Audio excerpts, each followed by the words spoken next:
John Smokestack. You boys twins? Nah, we cousins. Wait, it's two guys? Twins? And they're each... Oh, okay, yeah, I can do that. John's Smokestack. You hear the space? Entrepreneurial Sinnerman and the lead gentleman of this epic, musically inclined, economically focused, Academy Award nominated, definitely winning film, Sinners. Twin brothers Smoke and Stack are back in their old stomping grounds, fresh with a truck full of stolen alcohol and a buttload of money. But just how much money did they steal? And how successful is their juke joint operation? Hello and welcome to Foot the Bill, where we audit your favorite media. My name is Trey, and today we're looking at Sinners, one of my favorite horror movies of all time now, and the single most Oscar-nominated film of all time. This movie is just fucking awesome, with an absolutely stacked cast. Michael B. Jordan, Miles Caden, Jack O'Connell, Michael B. Jordan again, motherfucking Saul Williams? Okay, pause this video right now. Go watch Amethyst Rocks by Saul Williams. Man's a fucking legend. Actually, everyone in this movie is legendary. But before we divulge those legendary deeds, we have to discuss the rules. But any attempt to violate my rules will kill you. I want to play a game. No utilities get charged for. Any items that can be locally scavenged will not be charged for. Remember, if it can be fished out of the trash, it's not an expense, it's foraging. All prices will be calculated in the year depicted, which for us is October 15th and 16th, 1932. That's right, Sinners takes place in Jim Crow, Mississippi, a little town called Clarksdale. The Great Depression was heavy in the air. Prohibition making drinking impossible, except for all the places and people that did it anyway. Jim Crow laws held the South in a state of segregation and control, and the KKK kept an aura of fear ever present. It was, if you don't mind me saying, horrifying. But the twins are held down by no man. They're determined to open up Club Juke by any means necessary. And I mean to calculate those means. Sinners takes place during one very long and crazy night, which means that anybody who survives is going to need to catch up on sleep. And they could do that with today's sponsor, Manta Sleep. When you first put on the world's most comfortable sleep mask, you might be tempted to wear it just about everywhere, like grocery shopping. Ow. Editing this video, or going to the park. Where's my dog? Maybe the best place to wear your Manta Sleep mask is right here. Much better. Join the pro nap movement. I've been using the Manta Sound Sleep Mask for a few weeks now to help with staying asleep in the morning, but also I've been enjoying the Bluetooth headphones for guided meditation without any visual distraction. Annalise has been enjoying the Manta Pro Sleep Mask to help her fall asleep faster. These masks are super comfortable to wear, infinitely adjustable, but that's not all they offer. We've been surprised to find out that we really enjoy the Manta Sleep White Noise Machine. I wouldn't have said I was a white noise machine person before this, but I gotta be honest, it's magical. The fact that it doesn't need an app and comes with this convenient remote makes it all the more delightful. Plus, I got to use it while playing Dungeons & Dragons as some nice, serene soundscapes. Yeah, I'm taking these things everywhere with me. Go to mantasleep.com and use discount code KITTEN to get 10% off your order. That's mantasleep.com, discount code KITTEN for 10% off.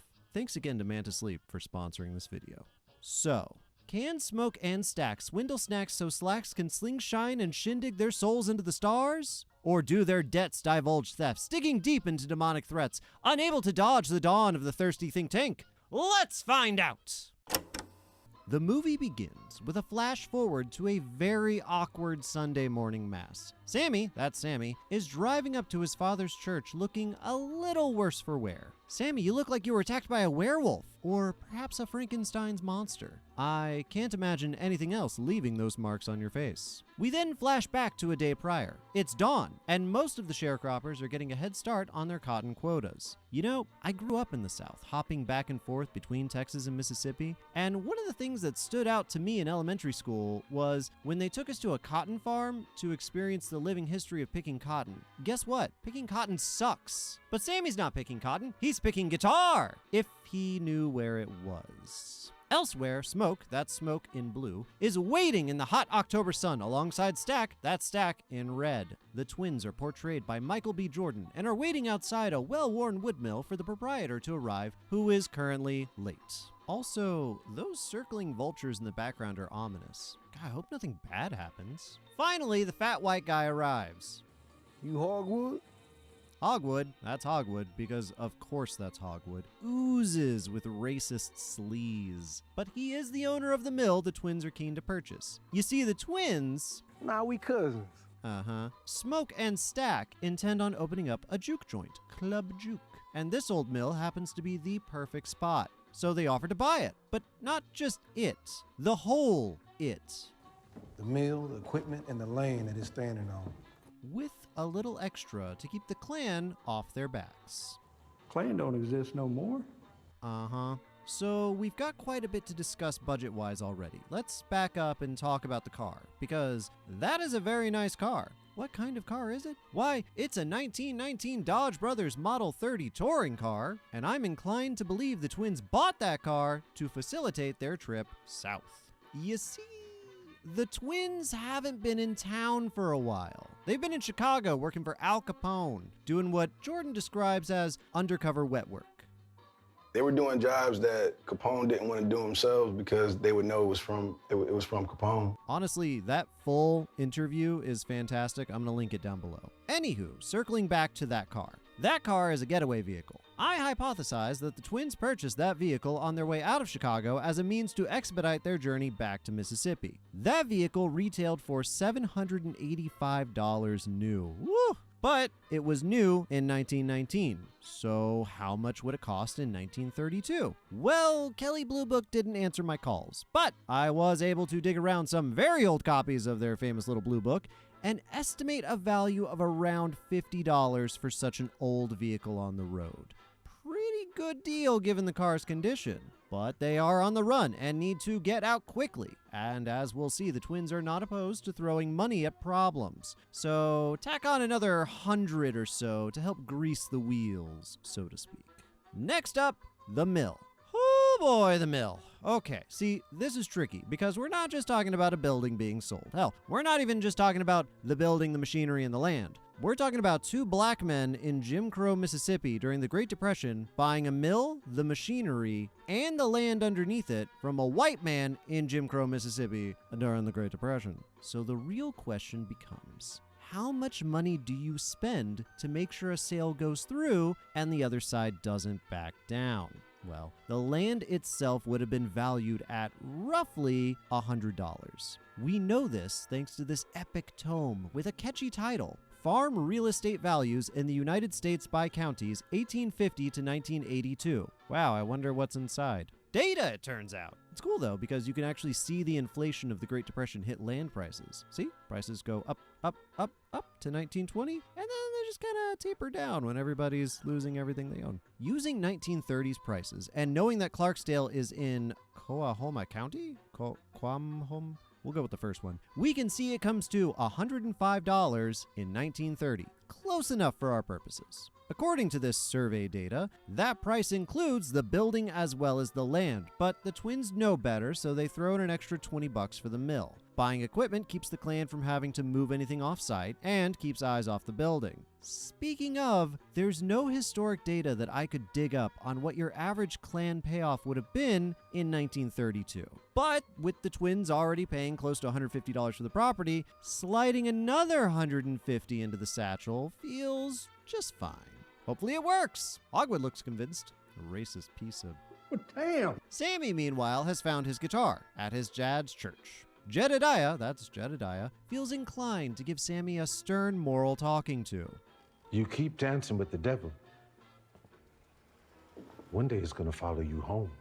Well, good thing that's never happened. Sammy catches a ride with the twins and they hightail it out into the sticks. Sammy tries to pry some info about Chicago out of his cousins, but to no avail. They're finished with that town. Chicago ain't shit from Mississippi with tall buildings instead of plantation. And that's why we came back home. Figure we might as well deal with the devil we know. Tucked away in the brush, the twins have stowed a secret truck. And stowed in the back of that secret truck is a little Snake, a rattler no less. And quickly exorcised from this mortal coil, making its way through the guillotine window from the movie The Collector. That is crazy how that works out every single time. The twins decide to split up to solve the mystery of how they're going to build a dance hall in a day. Stack taking Sammy into town to hire some talent, and Smoke taking the truck into the other side of town for supplies. And it is with Smoke we'll begin our shopping spree. For spree it is! These two are flush with cash, and not afraid to spend it. Smoke pulls up to Market Street and spies his first employee, a teenage girl, to watch the truck. Now, he could offer her what he's willing to pay, but Smoke is a man full of life lessons. Most crucial among them is haggling. Yes, the ancient art of the haggle. You gotta negotiate. Now, 10 cents just won't work for you. Talk another number back to me. 50 cents. 20 cents. Best I can do. Smoke asks if the kid can read time. Why? Because she needs to watch the truck. Ha ha ha ha, get it? Oh, okay. Anyway, he'll pay her 20 cents per minute he's in the grocery store. Spoiler alert, he's in there for 3 minutes. It's good money. Inside the grocery store, Smoke reunites with Bo, that's Bo, owner of the grocery store. Smoke gives Bo the lowdown on his grocery order, and boy, howdy, it's a doozy. Catfish for 50 to 100 people, with the intention of frying it. That means salt, pepper, and garlic. Collard greens for the same amount of people, and some goods for making sandwiches for, you guessed it, 50 to 100 people. Okay, so there's a couple ways we can calculate that. Dang it, Smoke, can you handle this? Okay, he got this. At least he's willing to pay their doctor bills. Wait, $10 each? God damn. I mean, that kneecap is gonna make things complicated down the road, but getting shot in the ass for $10 in 1932 ain't bad. I'm not advocating, I'm just saying. Back in the grocery store, Smoke needs ice and a couple of signs, one for the door and another for the menu. And if we're talking signs, oh baby, we're talking Grace, who's currently running the grocery store for the white folk across the street. Bo sends his daughter Lisa, that's Lisa, to go get her mom Grace, that's Grace. And Grace smells a haggler. How are you paying for this? And she gets to work. 15 for the front door sign and 5 for the menu. 10, 7 for the front door sign, 3 for the menu. 16. 15. Done. Man, it's like watching a tennis match. The two settle on $14 for both signs and some flowers. And finally, it's time for us to tally all these groceries up. So we're looking at a catfish fry, which means that catfish needs to be breaded in cornmeal, larded, salted, peppered, and garlicked. Catfish prices aren't the easiest to spot, but I can approximate based on some sources, including the actual Clarksdale, Mississippi newspaper featuring full-page spreads of grocery items. And if that doesn't tickle your giblies, try out the U.S. Department of Labor's retail food prices in 1923 to 1936 bulletin from the United States Bureau of Statistics. Are you impressed yet? Wow. Prepared by the Cost of Living Division of the Department of Labor. Can you imagine such a thing? Anyway, this big fucking book has prices for everything you'd ever want to buy at a grocery store between the years 1923 and 1936. And here on page 3, you'll notice that by 1932, food prices were at an all-time low, which is great for us and not so great for the chows. Where they can make up for low prices, however, are premiums and labor. You see, the chows need to deliver these groceries to Club Juke and will likely need to help prepare and serve the food, run the bar, you get it. So we'll tack on same-day premium of 9% on the bill and cooking labor of $3, putting the grocery order somewhere around this. Neat! Out in the fields, Stack is finding out that, damn, Sammy can play. Traveling, I don't know why the world I'm here. Woo! Boy! I just hope he's not the sort of vampire-attracting time wizard bard capable of reaching across centuries and drawing the attention of immortals. That would be really inconvenient. Stack and Sammy pull up to the train station on a mission. Recruit famed blues musician Delta Slim. After offering some fare to a few of the other buskers, the two have arrived at their mark. Slim, that's Slim in the shade over there, is one of the best blues players in the Delta, hence the name, Slim Shady. Stack slides Slim $1, and I know it's $1 because I froze the frame, zoomed in, and compared the shape of these pixels to historic photos of US currency, and introduces his cousin Sammy. This is my little cousin, preacher boy Sammy. Happens to be the finest blues player in all the Delta. Sammy threatens Slim with his bardic powers, but Slim shuts that shit down. Put that motherfucker that way. Ain't no Bard off at the Shining Time station. Stack cools things off by making Delta an offer. Say we pay you $40 a night and all the beer that you can drink. After that, no strings. I think he's on board. These two gonna be playing down at the old sawmill. It's the grand opening of our new joint, Club Juke. We gonna have us a battle of the blues. After chatting up some married women, including Stack's ex-girlfriend Mary, that's Mary. Is this here Smoke, or is this Stack? Don't look at her. Just over there and keep playing. Ooh, turns out Mary and Stack have some important catching up to do. Something about unfinished business, I think? You know I waited for you. Shit, well, I don't know how in the hell you gonna do that. Because you told me you loved me. And well, I told you to stay the fuck away from me too, but I guess you didn't hear that part, Oh, huh? I heard you. I heard you loud and clear, but then you stuck your tongue in my coos and fucked me so hard, I figured you changed your mind. Keep your voice down now. God damn. The two catch up, but Stack, Sammy, and Slim still need to make one more stop before heading back to the sawmill. They need a bouncer, and Stack knows just the guy. Cornbread, that's Cornbread, is behind on his quota. No, I ain't got time for your scheming, Stack.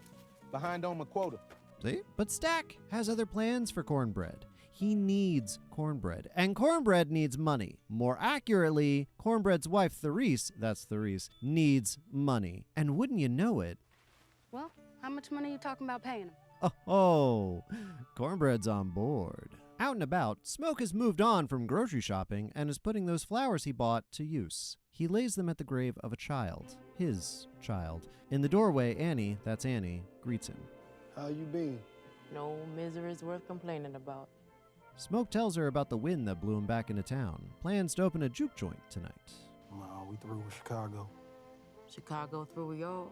I like Annie. She's shrewd. Smoke wants Annie to help cook at the juke joint tonight, but Annie wants to know if Smoke is okay. See, that child was their child. And Smoke and Annie are still a thing after all these years. She revitalizes his mojo bag, a hoodoo talisman of protection, and the two, reconnect. Ooh. I take that to mean that Annie will be cooking tonight, and we can add her fee to the bill. The sun is setting in Mississippi. Fields are emptying, stores are closing, and our beloved friends are making their way to the juke joint for the grand opening night. Except for this guy, who's currently landing from space, I guess. Apollo Bleed over there is not looking so great. REMMICK, for that is REMMICK, has just been fired from his job. Seeking shelter, he bangs on the door of local racist Bert, that's Bert, and his local racist wife Joan, that's Joan. Bert and Joan would rather not let the unemployed Remmick into their home, but they'd much rather stick it to Remmick's former coworkers who are out for blood. Man, I would love to get a movie exploring these guys. Oh yeah, there's vultures again. That's weird, this late in the day? Huh. Well, I'm sure it'll all work out fine. From here, we get a cool little montage of Club Juke coming to life, which we actually have some supplies we can charge for. Let's see, we've got wood for the stage. Looks like the twins sourced a piano for Slim. There's also a fair bit of lighting added to the whole affair. I count 4 strings of lights stretched across 30 feet, 8 hanging bulbs separate from that, and 8 oil lamps on the posts. And okay, unless there are any other unexpected costs that arise, we got ourselves a juke joint. Now, let's see how much money they're making because, oh, sweet summer children, we're here to calculate how much money the twins stole, and if what they stole can keep their new business afloat, remember? So let's see what their profits are looking like. Okay, so we know that Irish beer and Italian wine are the fancy drinks, but they're serving corn liquor for 50 cents a serving. Now 50 cents isn't cheap, that's around $12 in today's money. And as it turns out, the twins' clientele aren't exactly flush with cash. God damn, I just got 30. But these is good down at the Maybell General store. The gentleman customer at the bar is paying with what's known as plantation money. You see, not too long ago, businesses could pay their employees with currency scrip, a substitute for legal tender or government cash, only accepted at the company store. It was a way to keep employees off taxes and dependent on the company for their livelihood, as often these products were sold at a huge markup. This practice dates back to prior to the end of slavery, but hung around until not that long ago, and in a lot of places even still exists today. Think about any time a company rewards you with an Amazon gift card. It's backed by the dollar, sure, but it locks you into buying from Amazon. That's a form of script, and it forces you into compliance. For the twins, this could mean that as much as 20% of every sale tonight is going to be in a currency they can't take to the bank. That kind of loss, even on a single purchase, is going to make profit difficult in the long run. But, Stack argues, when they show up here, let them enjoy themselves. They gotta feel wanted if you want this here to work. This place supposed to feel like it's for them. Right this way. Speaking of feeling wanted, looks like Sammy's future ex-wife has shown up. Perline, that's Perline, doesn't seem too bothered by Sammy's excitement. I ain't always nice. Ain't that young either. Oh, shit, Mary's here too. Well, damn.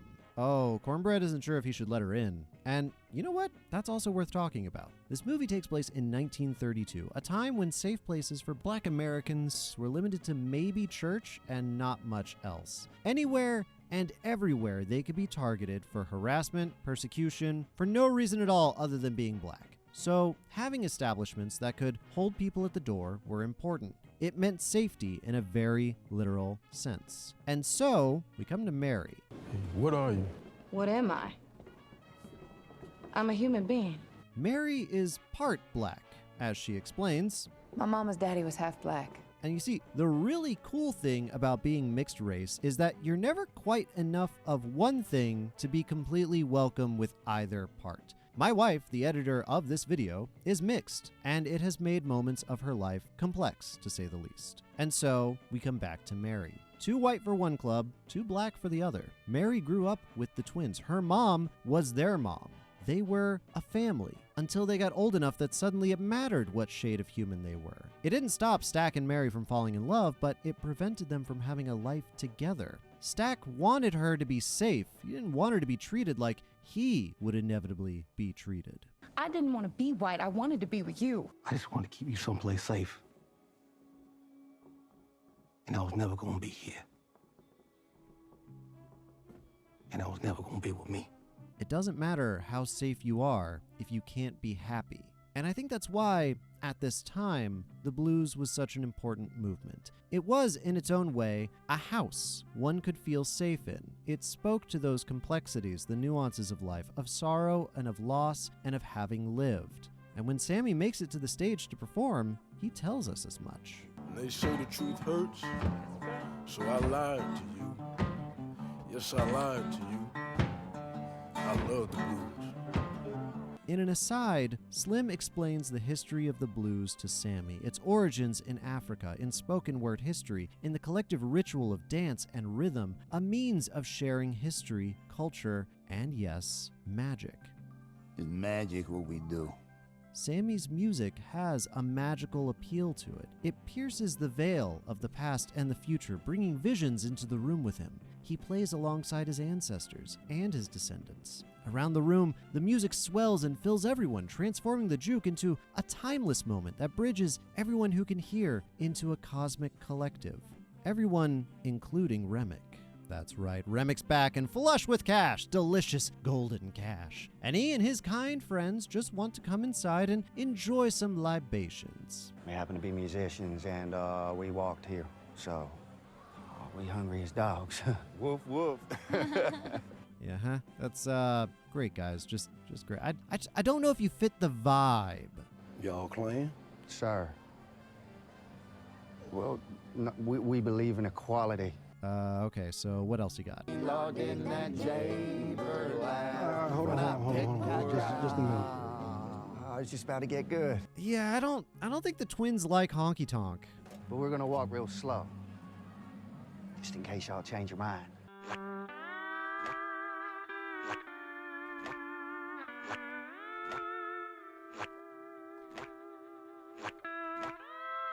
It's a shame. They really brought a mayonnaise in the punch bowl vibe to the whole affair. Mary seems to think they could be holding cash that the twins desperately need, though. I can go feel them out before they're too far gone. Ooh, Seems like the juke might not be so profitable after all, and so Mary sets off to drum up some fresh cash. And boy howdy does that little leprechaun have cash. What type of money is The this? solid gold kind, darling. Where's this from? It's from a different place and a different time. But it spins just the same. REMMICK tells Mary she can keep the gold, but it's no good to her. It won't pay to fix what's broken, her heart. We came over here for fellowship and love. My mother, she just passed. I wish in my heart that we'd have met sooner. I would have liked to have saved your mother from her fate. I can still save you from yours. Rem, you got some money it's coming out. You know what? It's fine. It's fine. I'm gonna head back now, and I think y'all should too. Back inside, the party's still bumping. And hey, Mary showed back up. That's nice. You gonna let me in? We'll just sit there blocking the door. Well, damn, all right. Oh, and now Cornbread has to leave. Man, too much coming and going this late at night. Hey, watch the door for me. I got to piss. At least Slim knows how to watch the door. And hey, Mary got the gold! Hell yeah. And the two decide to, celebrate. A lot of celebrating today. Let's hope they don't party too hard. Oh, they're partying too hard. You know what? That's a totally appropriate reaction to seeing your brother bleeding out on the floor. Getting back up is not the appropriate reaction to getting shot a whole bunch, though. That is, as the kids say, strange and unusual. We're gonna kill every last one of you. Mary Blair witches it out of the building and leaves Stack to die. Bye, Stack. Party's over, y'all. No. Y'all got the rope. Damn. I guess we need to close up shop for the night. All right, everybody that's not staff needs to get out. Which I guess includes Bo. Drive safe, bud. Man, what a mess. This is not an ideal start to a business. Oh, welcome back, Cornbread. Did you piss the entire Mississippi River? I'm sorry. All right, well, let me in so I can help. Since when did the bouncer need permission to enter the club? Admit to it. Admit to what? That you dead. Oh, fuck, they ate Cornbread and now he's one of them. Well, I guess he still deserves to be paid. Add Cornbread's rate as doorman to the tally and oh my god, bad touch. Bad. Stop that. I think I shot myself. Slim, I respect that and we can discuss that, but first, there's a knock at the door. Stay. Think that's you? Nah, fool, it's Jim Crow. I'm disinclined to believe Stack at this time. Also, he should not be standing. I mean, it's great that he's feeling better, but he really, really shouldn't be. Aw, man, he's feeling great. Welcome back, Stack! What's in the jar? Pickled garlic. These ain't haints.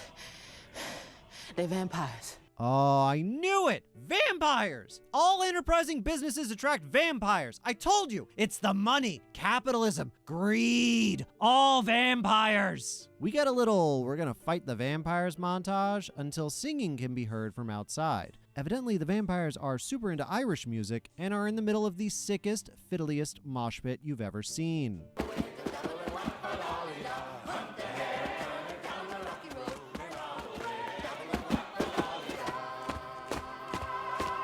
That's pretty rad and terrifying. So this is also where things start to go awry.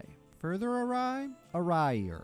First, the group decides they need to check to see if anyone among them is currently a vampire. You see, earlier they found a guy who had been bled in the kitchen. Not great. Now, no one confessed, but they did have to drag his body outside. So, in an homage to The Thing and The Faculty, love both of those movies by the way, they're macro-dosing garlic to test for vampirism. Oh god.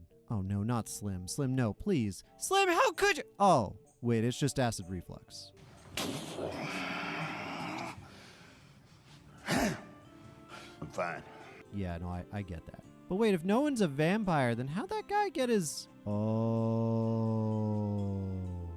Oops. Ooh. Ah, sorry, dude. Oh, man. Oh, hey, it's Bo. You remember Bo. Oh, Bo's feeling great, actually. Things have been on the up and up for him lately. What is Grace? He's killing him. Oh, you talking about that?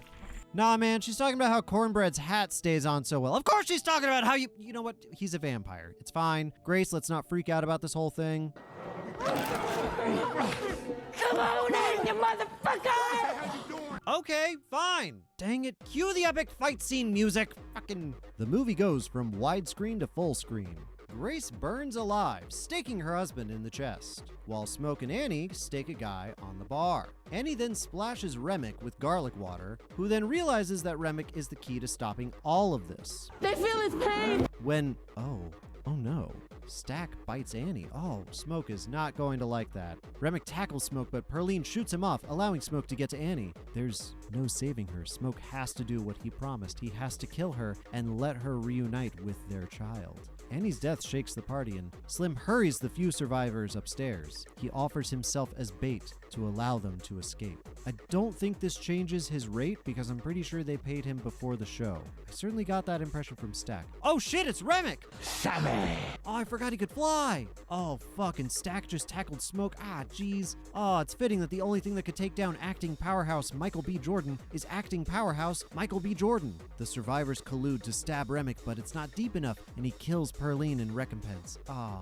Sorry, Sammy. Smoke gets the upper hand on Stack and shoots Remmick, allowing Sammy a moment to escape the mill. Okay, ow. I guess musicians don't need ankles, but fucking ow regardless. Tuck and roll, tuck and roll. Sammy grabs his somehow still intact guitar, making his way to the water when, ah shit, Remmick does that Neo jump thing and catches up with him real fucking fast and, oh, fuck, slashes his face. Sammy's scars were never from a werewolf.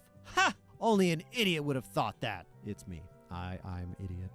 Sammy and Remmick have one last duel, no banjos necessary, only the Lord's Prayer. Remmick's horde begins to chant along with him, echoing him, the words becoming powerless yet compulsive.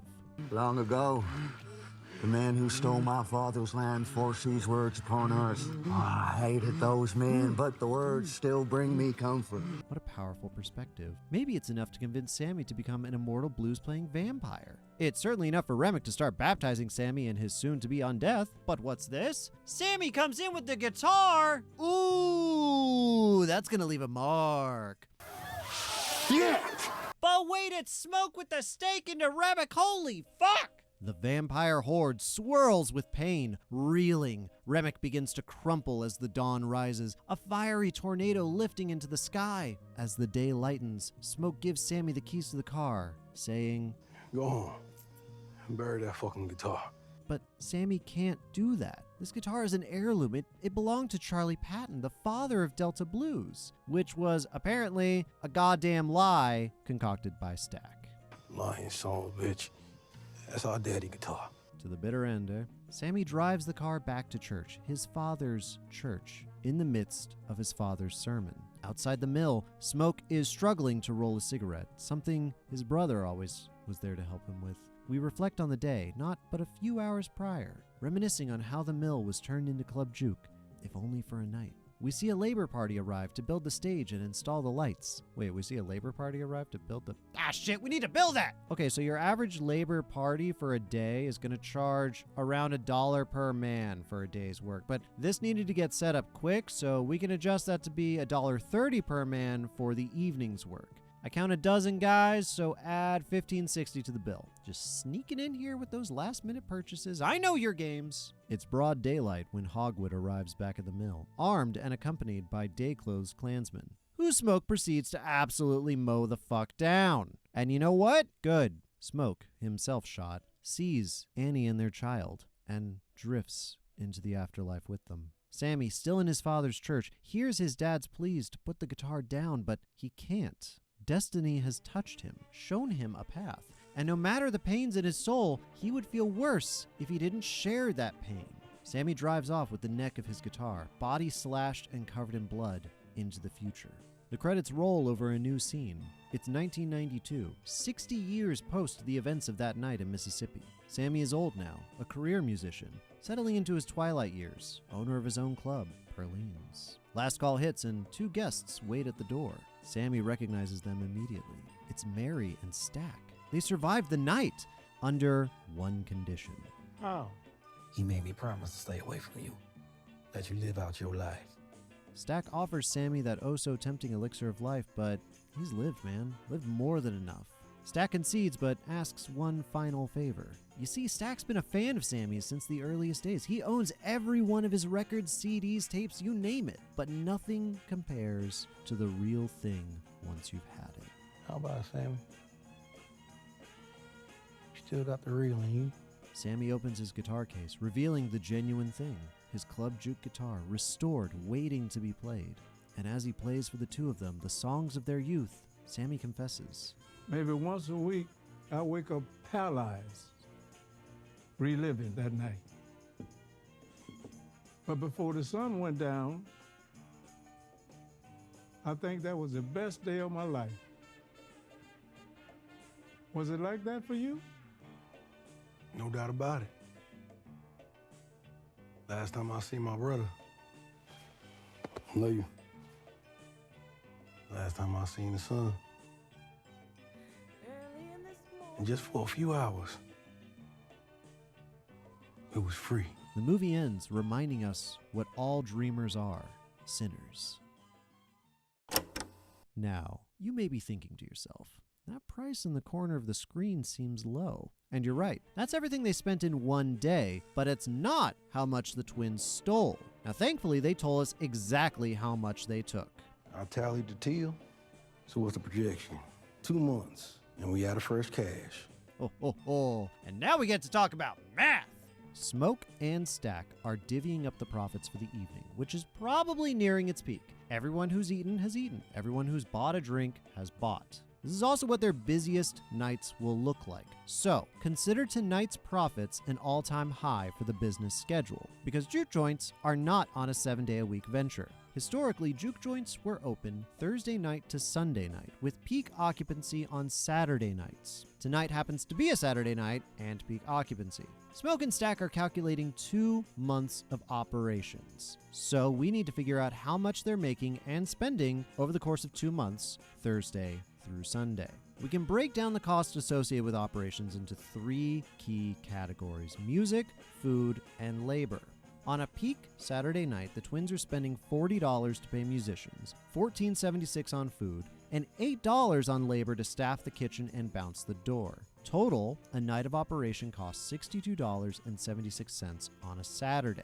Now, let's extrapolate that to reflect a light crowd on Thursday, a medium crowd on Friday, and another light crowd on Sunday. So a week of operations cost the twins $168.76. 2 months, $1,350.08. But they are selling those drinks, people are eating that food, and that in turn creates profit, right? Well, it definitely creates sales, but as the twins pointed out... Now that top figure, that's plantation money.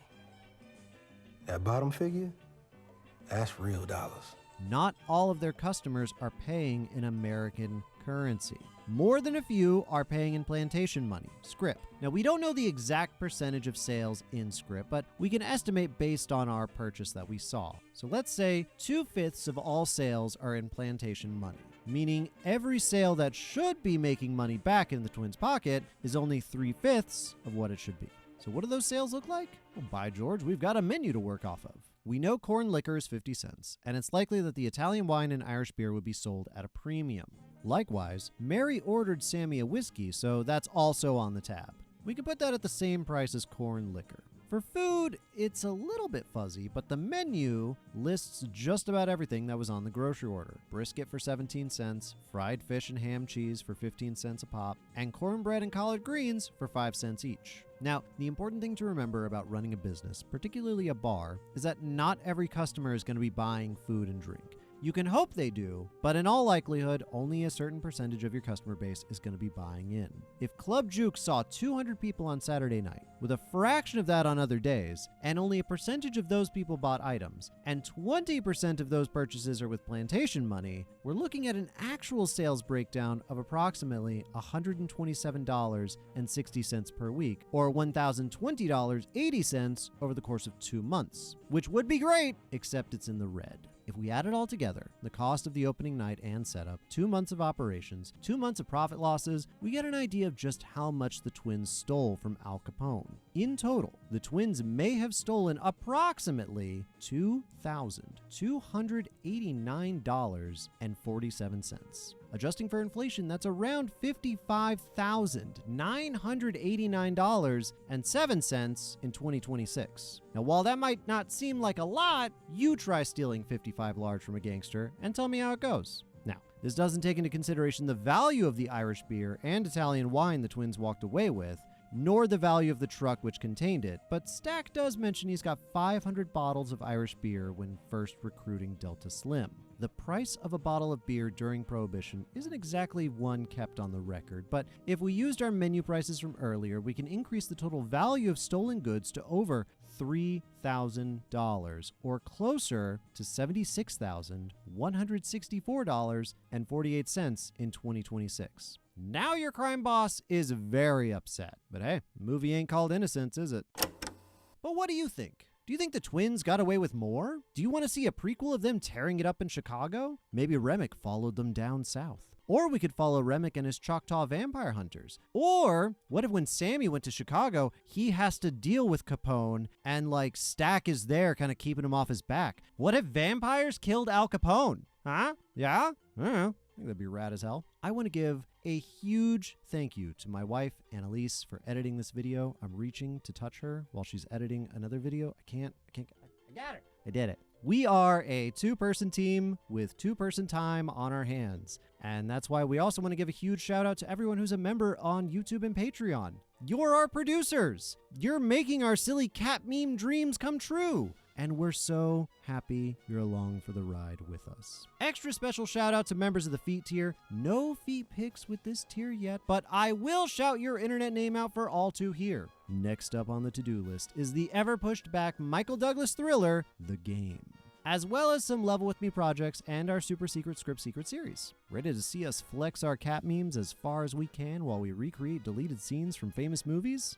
Oh, I knew you would be. As always, I'm so glad you're here with us. Thanks for sticking around to the end. And remember, I'm here to make stuff if you're here to watch. Thanks.